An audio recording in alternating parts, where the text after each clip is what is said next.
It's 2:14 a.m., and I'm sitting in my home office surrounded by printed payroll documents, spreadsheets, and 3 years of performance reviews that tell a story I can barely comprehend. 10 days ago, I accidentally discovered that every single member of my team, the team I manage, the people whose success I've prioritized over my own for 3 years, has been receiving quarterly bonuses. Substantial bonuses, tens of thousands of dollars over the years. Everyone got them. Everyone except me. Not because my performance was worse, not because I didn't qualify, but because my direct manager, Patricia Chen, systematically blocked my bonuses while taking credit for my team's success and ensuring everyone under me was rewarded for work I led. For 3 years, she told me budget constraints meant no bonuses this quarter, while simultaneously approving bonuses for the entire team I managed. For 3 years, I watched my team members buy houses, take vacations, upgrade their lives, and I was happy for them, never knowing they were being rewarded for my work while I got nothing. My name is Daniel Martinez. I'm 34 years old, and until 10 days ago, I was a devoted senior product manager at TechVision Solutions, a software company with about 400 employees. I managed a team of 8 people, designers, developers, and product specialists, and I was good at it. Really good. Our team consistently exceeded targets, shipped successful products, won internal awards. I mentored my team members, advocated for their promotions, took the blame when things went wrong, and gave them credit when things went right. I thought I was doing everything right. Building a great team, being a servant leader, putting my people first. I thought that's what good managers did. I thought the company valued that. I was so fucking wrong. Now I know the truth. I wasn't a valued manager. I was a useful idiot whose success was being systematically exploited. My manager took credit for every achievement, while ensuring I received none of the financial rewards. She created a system where I worked harder than anyone, delivered better results than most, and got paid less than people I was managing, all while believing I was on a track to promotion and recognition. I need to write this down because I'm losing my mind. Because every conversation I've had with Patricia over the past 3 years now looks completely different. Because I've spent the last 10 days discovering that this isn't just about bonuses. It's about a deliberate, calculated scheme to keep me underpaid and undervalued while extracting maximum value from my work. Let me start with how I found out. Because the discovery was so accidental that if one thing had gone differently, I might never have known. I've been at TechVision for 5 years, started as a mid-level product manager, got promoted to senior PM after 2 years, and took on team management responsibilities 3 years ago. When I became a manager, Patricia was already my direct supervisor. She's the director of product, manages 3 senior PMs, including me. From the beginning, Patricia positioned herself as my mentor, told me she saw potential in me, that she'd help me grow into a leadership role, that if I worked hard and delivered results, I'd be on track for her job someday. I was flattered, motivated. I wanted to prove I was worthy of her faith in me. For 3 years, I busted my ass. I'd work 60-hour weeks regularly, came in early, stayed late, took calls on weekends. When my team members had personal emergencies, I'd cover their work. When projects had tight deadlines, I'd do whatever it took to deliver. When there were problems, I'd shield my team and take the heat from leadership. And I made sure my team was taken care of, fought for their raises, advocated for their promotions, gave them interesting projects and growth opportunities, protected them from office politics. I thought that's what good managers did. Take care of your people. My team thrived. We had the lowest attrition rate in the department, highest employee satisfaction scores, best project delivery metrics. People wanted to transfer to my team because I'd built a reputation as a great manager to work for. But my own career felt stagnant. I'd been a senior PM for 3 years with no promotion. My salary had increased slightly, cost of living adjustments, small merit raises, but nothing substantial. I'd ask Patricia about promotion timeline and she'd say, "You're doing great, just keep doing what you're doing." These things take time. I'd ask about bonuses. We were a tech company. I knew bonuses were common. But every quarter when bonus time came, Patricia would tell me the same thing. "Budget is tight this quarter." The executive team didn't allocate as much for bonuses as we'd hoped. Unfortunately, senior managers like you aren't eligible this time. But keep up the good work and hopefully next quarter would come. Same story. Budget constraints. Senior managers not included this round. Maybe next time. For 3 years, I never got a bonus. And I accepted Patricia's explanations because I had no reason not to trust her. She was my manager, my mentor. Why would she lie? Meanwhile, I'd see my team members happy after bonus announcements. They'd go out for celebration lunches. I'd overhear conversations about what they were doing with their bonus money. I was genuinely happy for them. My team was being recognized for their hard work. That's what I wanted. It never occurred to me to ask them how much they got. It felt inappropriate, invasive. Their compensation was between them and the company. I was their manager. I wasn't supposed to pry into their personal finances. 10 days ago, that changed. One of my team members, Kevin, came to me with a delicate situation. He'd been offered a job at another company and wanted my advice. We had a good relationship. I'd mentored him for 2 years, helped him develop his skills, advocated for his career growth. We went to a coffee shop to talk privately. Kevin was torn. The new job offered more money and a better title, but he liked our team and didn't want to leave. How much more money? I asked. He showed me the offer letter. $110,000 base salary plus 15% annual bonus potential. For a mid-level product specialist position, I was shocked. That was more than I made as a senior manager. My base was $105,000. That's a great offer, I said, trying to keep my voice neutral. What are you making now? Base is $85,000, Kevin said. But with bonuses, it's been closer to $100,000 most years. Bonuses, plural, most years.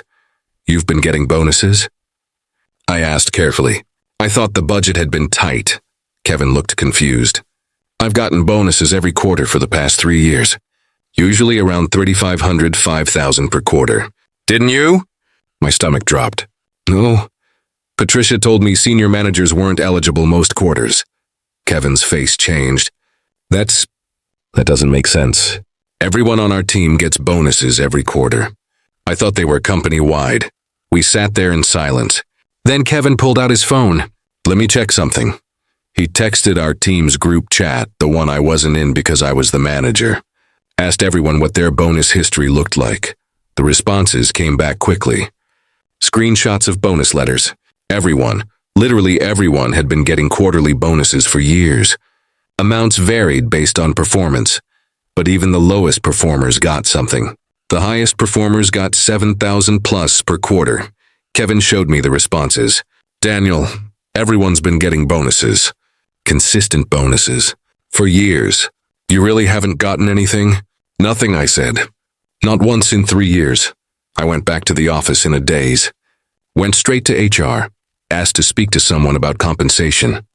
The HR rep, Janet, was friendly but careful. What can I help you with? I need to understand the bonus structure, I said. How bonuses are determined and distributed. Janet pulled up something on her computer. Well, it varies by department and level. What's your concern specifically? I've been told repeatedly that bonuses weren't available due to budget constraints, but I'm hearing that other people in my department have been getting them regularly. Janet's expression shifted. Who told you bonuses weren't available? Patricia Chen, my direct manager.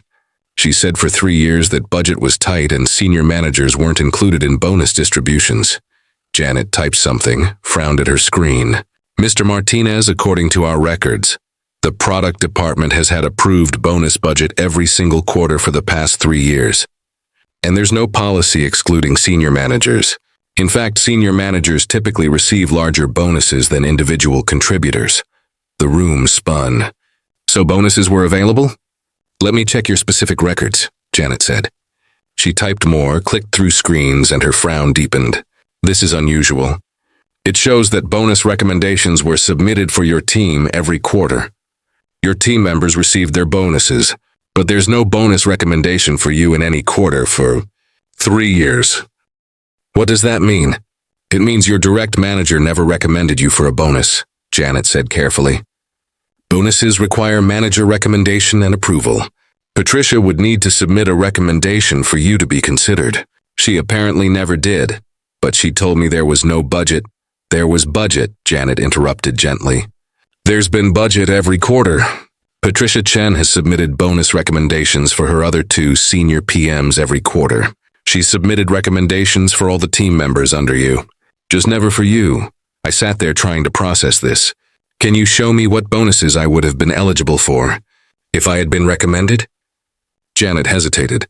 I can tell you that senior PM bonus range has been $8,000, $15,000 per quarter, depending on performance. Based on your performance reviews and your team's results, you likely would have been at the high end of that range. I did the math in my head. $15,000 per quarter. 4 quarters a year. 3 years. That was $180,000 in bonuses I never got. Money I was absolutely eligible for. Money everyone else was getting. Money Patricia deliberately ensured I didn't receive while lying to my face about why. Why would she do this? I asked. Janet looked uncomfortable. I can't speak to motivation, but I can tell you this is highly irregular and potentially a violation of company policy. I'm going to need to escalate this. Over the next week, HR investigated, and what they found was worse than I'd imagined. Patricia hadn't just blocked my bonuses. She'd created an entire system designed to keep me underpaid and underpromoted, while maximizing the value she extracted from my work. Here's what the investigation uncovered. The bonus scheme.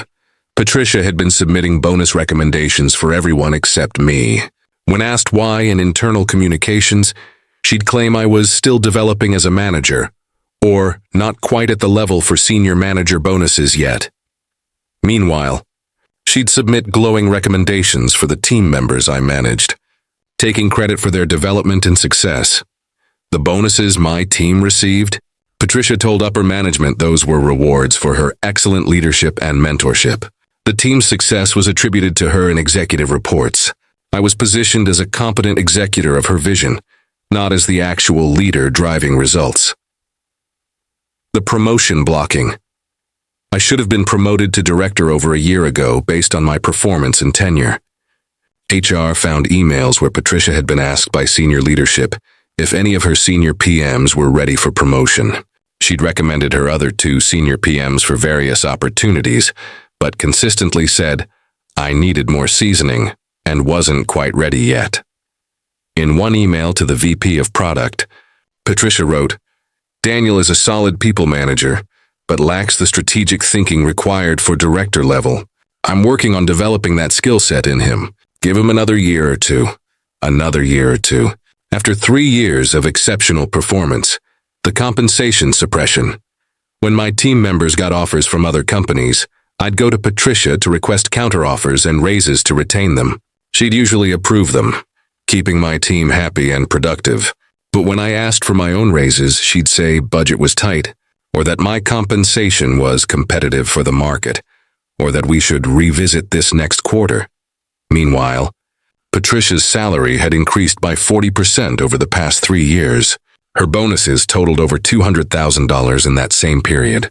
She'd been getting rich off my team's success while ensuring I stayed underpaid. The credit theft. I'd always presented our team's work in our monthly department meetings. Patricia would attend, occasionally ask questions, but generally let me run the presentations. What I didn't know was that she had separate meetings with executive leadership where she'd present the same work as her own strategic initiatives, minimizing my role or leaving me out entirely.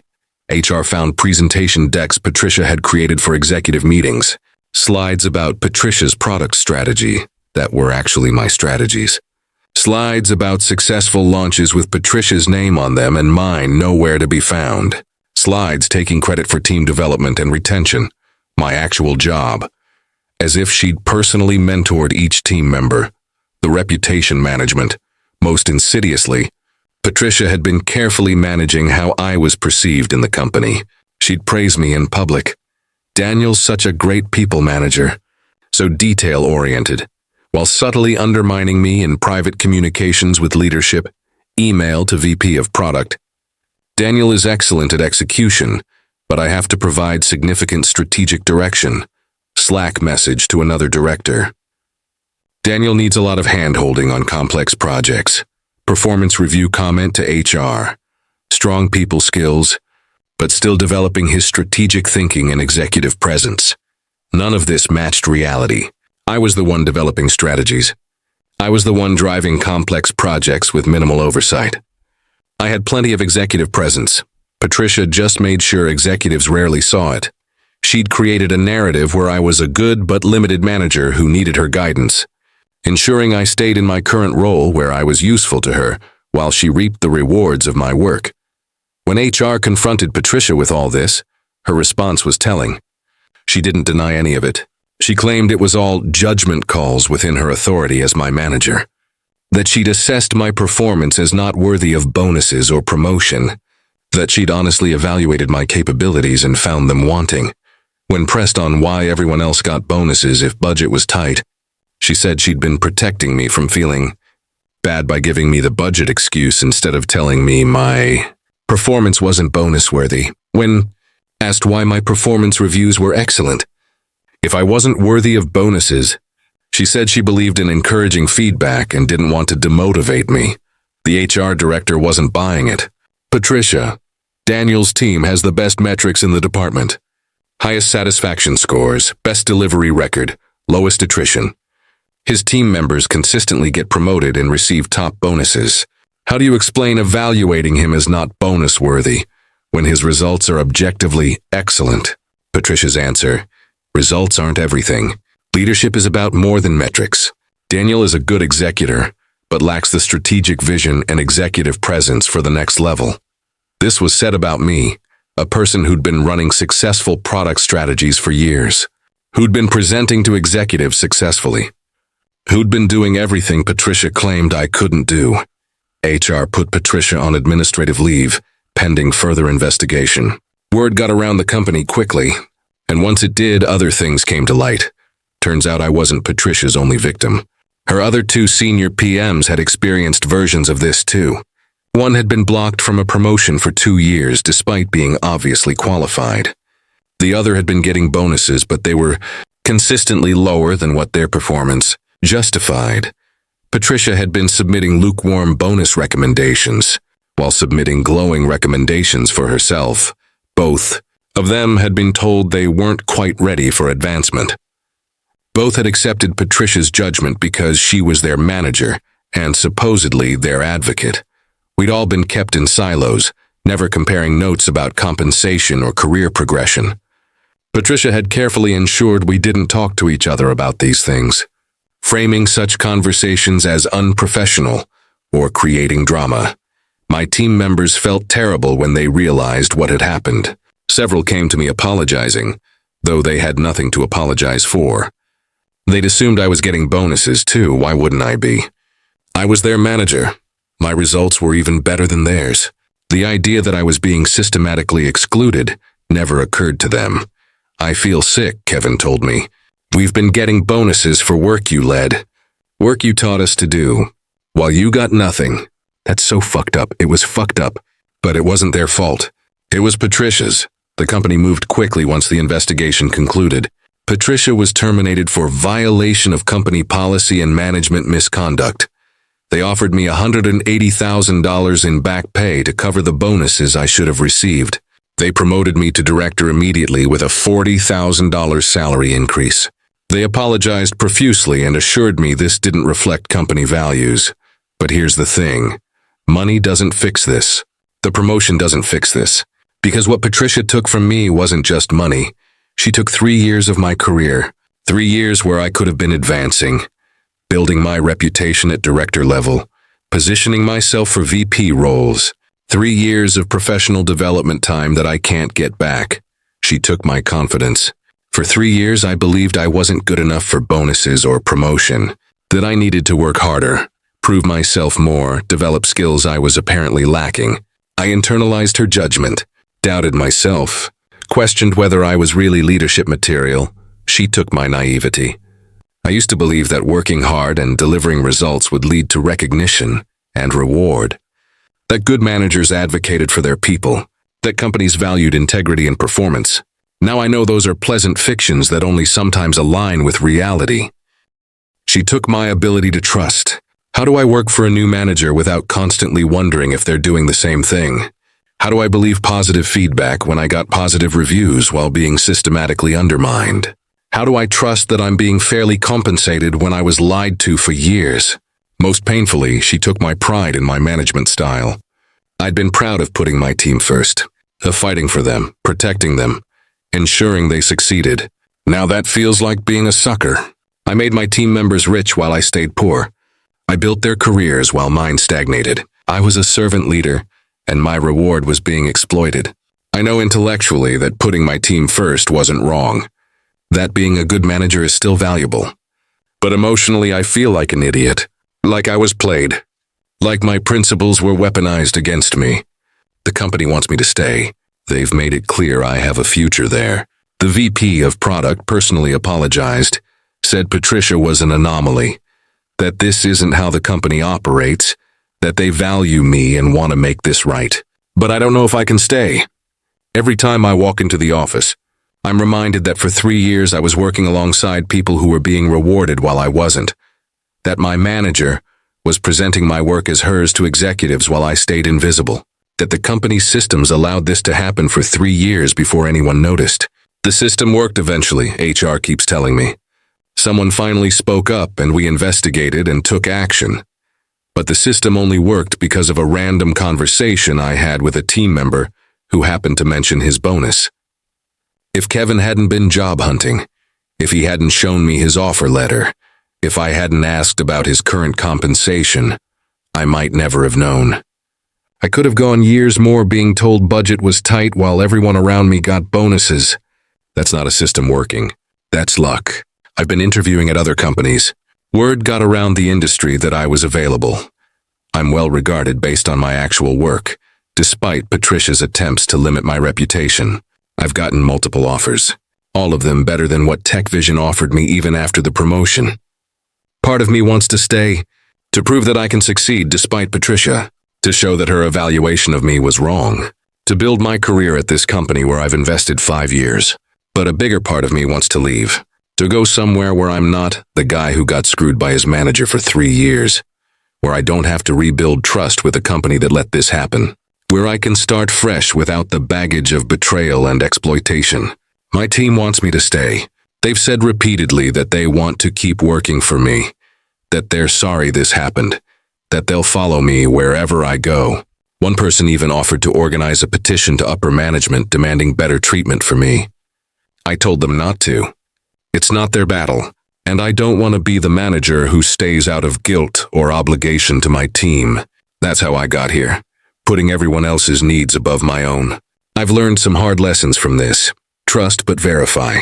I trusted Patricia completely and never verified anything she told me. Never asked to see the actual bonus policy. Never compared notes with peers about compensation. Never questioned why budget was always tight for me, but apparently fine for everyone else. Document everything. The only reason the investigation was successful was because HR had email records of Patricia's lies and misrepresentations. If this had been purely verbal, it would be her word against mine. Talk about money. The taboo around discussing compensation is how Patricia got away with this for so long. If I'd known what my team members and peers were making, I'd have recognized the discrepancy years ago. Don't stay loyal to people who aren't loyal to you. I was loyal to Patricia, trusted her as my mentor, believed she had my best interests at heart. She was exploiting me the entire time. Loyalty has to be reciprocal. Your worth isn't determined by one person's judgment. I let Patricia's assessment of me, that I wasn't ready for bonuses or promotion, become my own self-assessment. I should have sought other perspectives, advocated for myself more forcefully, not accepted her judgment as objective truth.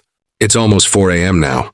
I have a final round interview tomorrow with a company that's offering me a VP role, a level above what I got promoted to at TechVision. The salary is $190,000 plus a 40% bonus potential, plus equity, plus actual respect and recognition. I'm probably going to take it. I'm probably going to leave TechVision despite their attempts to make this right. Because I've realized something. A company that would let Patricia operate like this for 3 years, that didn't notice one of their high-performing managers was being systematically excluded from bonuses and promotions, that only caught it because of a lucky conversation. That's not a company that actually values its people. They value the appearance of valuing people. They have nice policies and stated principles. But when it came down to it, Patricia was able to steal my work, suppress my career, and pocket the rewards for years before anyone noticed or cared. That's not the kind of place I want to build my career, so I'm leaving. Taking my team's success, the real record, not Patricia's fabricated version, and going somewhere that will actually reward it. Somewhere I won't have to wonder if I'm being exploited again. I'm 34 years old, and I just discovered that my manager has been systematically stealing credit for my work and blocking my bonuses for 3 years.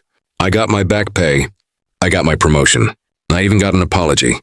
But I didn't get back the 3 years of career growth I lost. I didn't get back my trust or my naivety, or my belief that hard work and good intentions are enough. Patricia is gone, but the damage she did remains. And now I have to figure out how to move forward from here.